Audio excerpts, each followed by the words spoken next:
The next section is going to be building exteriors. I'm going to call this part 2, and what we're looking for on the actual structure of the building.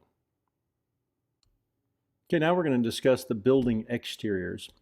So what you want to do is systematically walk around the structure and just look at everything. Look at the fascia, the soffit, the siding, the roof, the gutters, all of the exterior items, and notate anything that's a health and safety issue or not functioning properly. And we'll get into some examples here on the next slide. If the fascia and soffit is rotten, if the gutters are missing, siding's missing, there's hail damage, things like that, you'll want to call that out. The building needs to be weather tight. Okay, and weather tight just means that whatever cladding is on the outside of that building is stopping, you know, the weather from deteriorating the building. So these are just good examples of things that you'll run into that'll need to be addressed.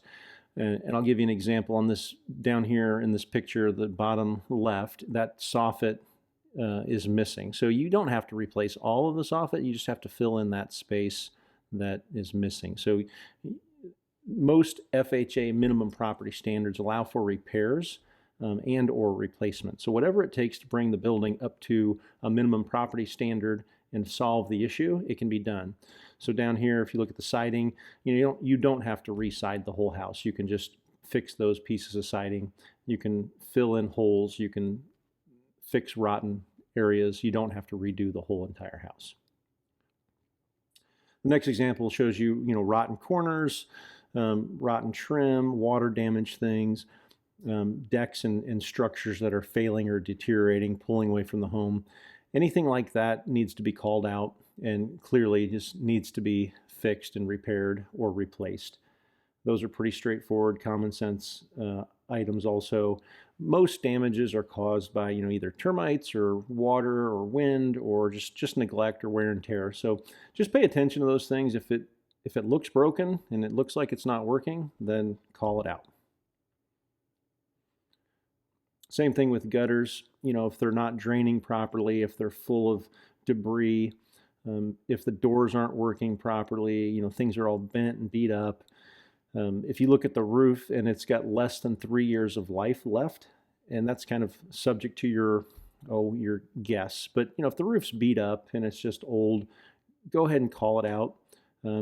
If you don't think it's going to last or be a good, safe, secure roof that's going to protect the house for at least a minimum of 3 years, then recommend that they replace it.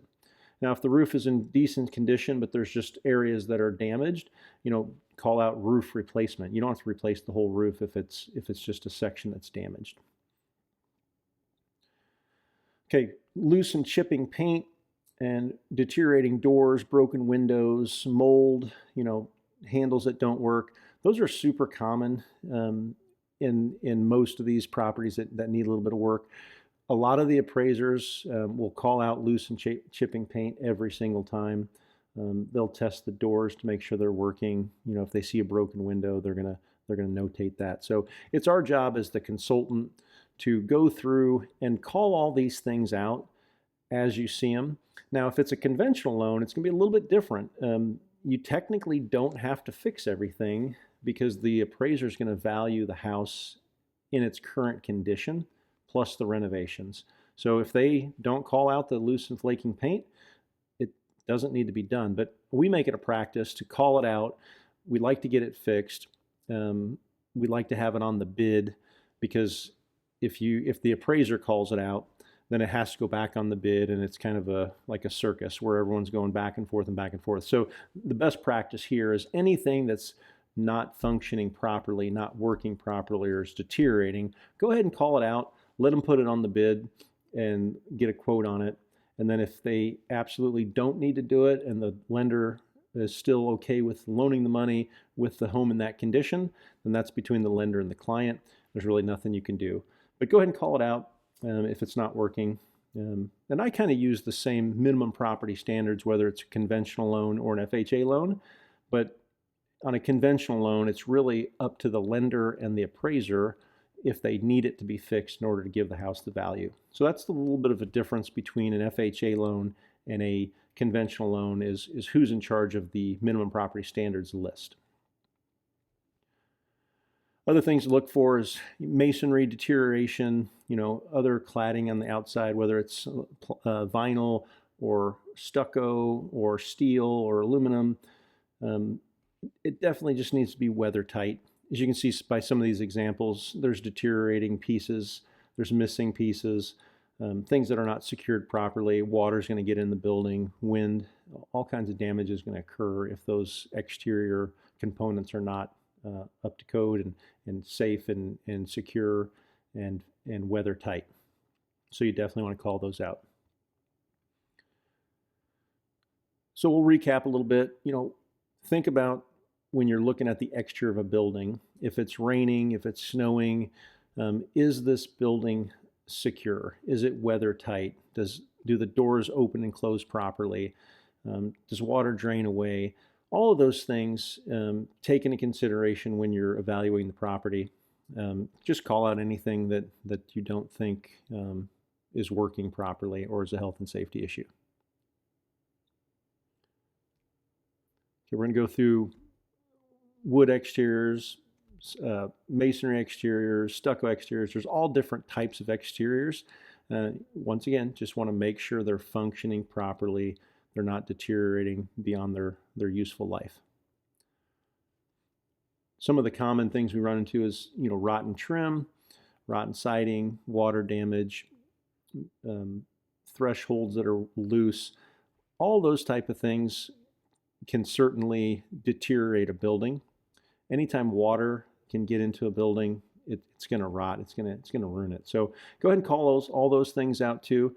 What I like to do is take pictures of all four sides of the house, but then I like to take close-up pictures of all of the affected areas. So if you took a picture of the side of the house and then one window had a rotten sill, you'd want to take a picture of the rotten sill and the side of the house. If it had a bad door, you'd want to take a picture of that bad door. So what you should be able to do is go through the photos and you can show the side of the house and then the bad window, the bad door. And that way everybody understands what the problem is, what side of the house it's on, and what needs to be fixed. So if you call out, left side of the house, rotten trim around the window, everyone can see the picture and know exactly what you're talking about, and they can put that on the bid and make sure it's included. Obviously, we talked about all different types of siding. Everything needs to be weather tight. It's pretty self-explanatory. Once again, water is probably the main cause of damage, so being weather tight is critical. And then exterior doors, they don't have to be fancy, but they do have to function. So when I say function, they have to open and close. They need to be able to be pulled shut and locked properly. A garage door needs to go up and down, and then also, have a safety mechanism. So in case someone walks across or something gets stuck under the door, it shuts off. So exterior doors, once again, just make sure they work, make sure they're not damaged, make sure they open, they close, they lock, they're weather tight. Pretty self-explanatory. So storm windows and glass, same thing. If a storm window is broken, doesn't work properly, if the glass is broken, it's letting water in, you need to call it out. Sometimes there's glazing around the glass that needs to be called out. Patio doors that are sticking or not locking properly. All kinds of things that can go wrong with windows and doors and anything that's a mechanical type component of a house. So the rule with FHA is it has to work, it has to function properly, and it has to be safe, and it has to be not at the end of its useful life. So if the windows are super old, but they work and they're in decent condition and they lock, then they're fine. You don't need a brand new window. But if it doesn't do any of those things, or one of those things is not working, you either have to repair it or you have to replace it. So we just went over this as far as doors and windows and locks. Everything has to work.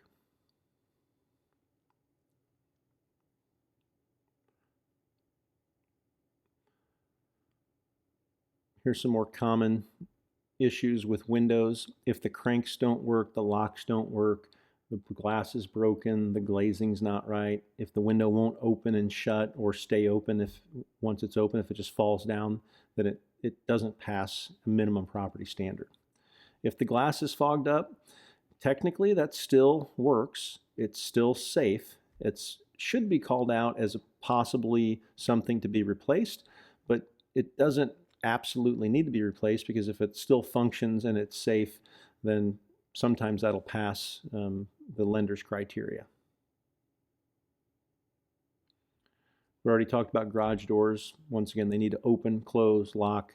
They can't be dangerous. They can't fall down. They have to have the proper springs so that people aren't going to get hurt if the door is used.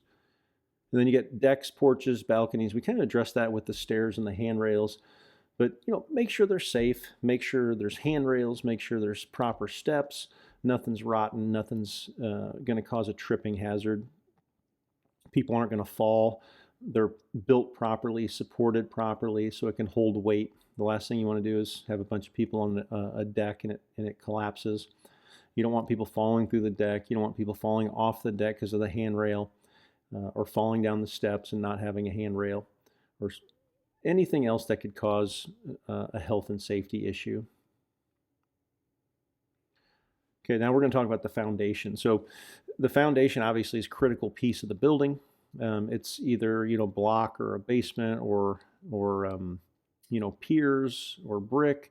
There's all different types of foundations, or a slab. Once again here, that everything needs to be functioning and safe and secure. You can't have walls falling in. You can't have big cracks letting water in. You can't have a bunch of drainage issues and problems in the basement or the crawl space. You've got to have a clean, dry surface, so you might need a sump pit, you might need plastic or visqueen, you might need pea gravel. There's all different ways to address drainage and structure in a foundation or a basement or a crawl space. So this is pretty standard stuff as far as home inspection goes. You want to call out anything that's bad. If the sill plate's rotten, the wall's failing, the crawl space or basement's holding water, there's all kinds of things that can happen, but just use common sense. If it doesn't seem to be right, and it doesn't seem to be what needs to be in the crawl space, it doesn't seem to be functioning properly, call it out, take pictures, and document it. Tell them to add it to the bid, put it on the renovation list. As you can see in some of these pictures, you've got cracks, you got failing walls, all kinds of common issues that just show up, and it's most of it's because of water or pressure, or just deteriorating weather is ruining the exterior, and preventive maintenance stuff wasn't done. So those items should be called out.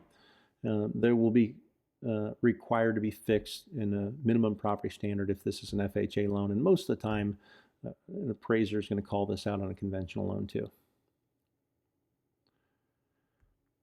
Okay, last thing, I've said it over and over again, but the exterior needs to be weather tight and all the surfaces in working order. Just use common sense and document as you go.